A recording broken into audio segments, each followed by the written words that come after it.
Et attention, mesdames et messieurs. Allez, première demi-finale dans cette catégorie des Elite Women avec Laura Smulder immédiatement tout de suite.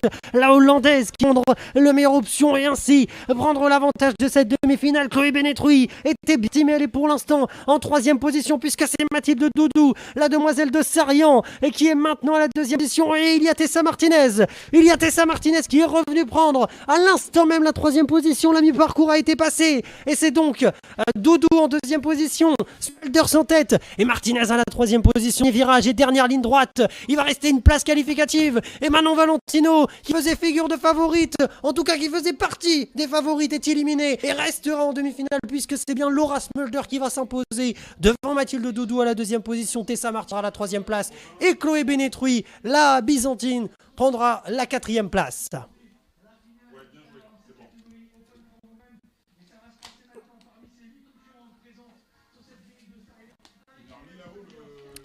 Allez, 37 583 pour Laura Smulder. Mathilde Doudou est également qualifiée.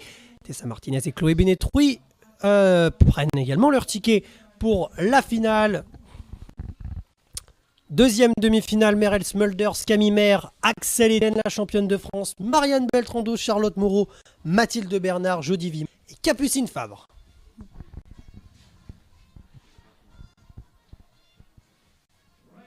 Allez, deuxième demi-finale. Il reste 4 places à prendre pour avoir les 8 noms des finalistes d'ici quelques minutes. Avec pour l'instant, oh là, il y a eu un saut un petit peu délicat de Merel Smulders, mais elle somme du premier virage. En tête de course, Merel Smulder, la hollandaise donc, en tête des opérations. Camille Maire tente de revenir à la deuxième position, mais elle doit résister. Championne de France, Axel Etienne, mais elle revient donc Camille Maire. Mondial pour l'instant, deuxième position, Axel Etienne. Et quant à elle, pour l'instant, en troisième position, il va rester un nom à connaître.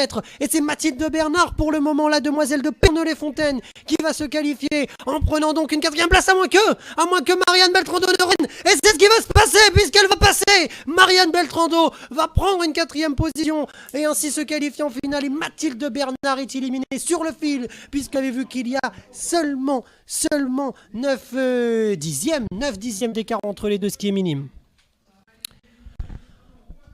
Allez, on passe homme désormais, alors que vous le voyez, Merel Smulder s'impose, Etienne, mais Beltrando, vous voyez 4309 pour Beltrando et 4395 pour Mathilde Bernard. C'est infime cet écart qu'il y a entre la quatrième et la cinquième.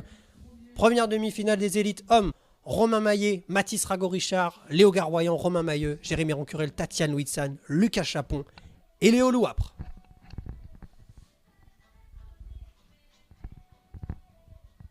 Allez, c'est lancé. Oh, Léo Garroyan a raté un petit peu son start et Jérémy Rancurel, lui, en revanche, en a pris un excellent, mais c'est Romain Mailleux à l'intérieur. Le pilote de l'ADN Sarian GT Factory qui va sortir du premier virage. En tête des opérations, Romain Maillet. Et juste derrière lui, à la deuxième position, Jérémy Rancurel est un petit peu en difficulté. Le pilote de Landy va devoir résister, car il est pour le moment quatrième place. Et celui qui s'est intercalé à la troisième position, c'est Mathis Rago-Richard. Mailleux, Maillet, Rago-Richard et Rancurel. Alors, est-ce que Lewinson peut revenir? Est-ce que Tatiane Lewinson peut revenir dans les derniers mètres? Il revient peut-être pour une quatrième place et va chercher cette quatrième place sur le finish encore une fois. Mathis Rago-Richard troisième et c'est Tatiane Lewinson qui élimine Jérémy Rancurel qui malheureusement termine à la cinquième place. Oh que c'est chaud, c'est très chaud, c'est brûlant ici à Sarian et Jérémy Rancurel n'accédera pas à la finale. Alors il y a une finale B tout de même qui va se dérouler dans quelques instants. Regardez bien pour la quatrième place. Tatiane Lewinson, 34 761 et Jérémy Rancurel, 34 906. C'est très peu d'écart. Allez, deuxième demi-finale. Pilar, Gobert, André, Racine, Papa, Aldon, Touin et Macléo Meignier pour le club de Nantes qui est tout à gauche au couloir numéro 8.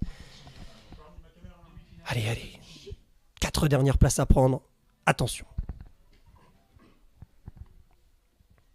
Allez, est-ce que le champion de France Sylvain André va réussir à prendre un bon start? Oh, Arthur Pilar est un petit peu mieux parti. Et c'est d'ailleurs le pilote Pride qui va... Arthur Pilar, non, le pilote Sun qui va prendre, pardon, la première position. Arthur Pilar donc qui s'élance en tête dans cette demi-finale. Sylvain André est à la deuxième place. Dylan Gobert n'a pas sauté la section pro. Ça va être très difficile pour lui de revenir. Et c'est Romain Racine et Macléo Meignet qui en profitent puisqu'ils sont respectivement 3e et 4e. Attention à la 4e place, ça va être chaud. Dylan Gobert va devoir produire un effort incroyable pour revenir, mais pas impossible. Mais pas impossible. Et il va même le faire. À l'instant, Dylan Gobert, il va se hisser à une 4e position. Arthur Pilar s'impose devant Sylvain André. Et Romain Racine prend une 3e position. Et Dylan Gobert une 4e place. Oh là là là là, on a eu des demi-finales extraordinaires où ça s'est battu pour une 4e place. C'est... Oh là là, c'est incroyable ce qui s'est passé.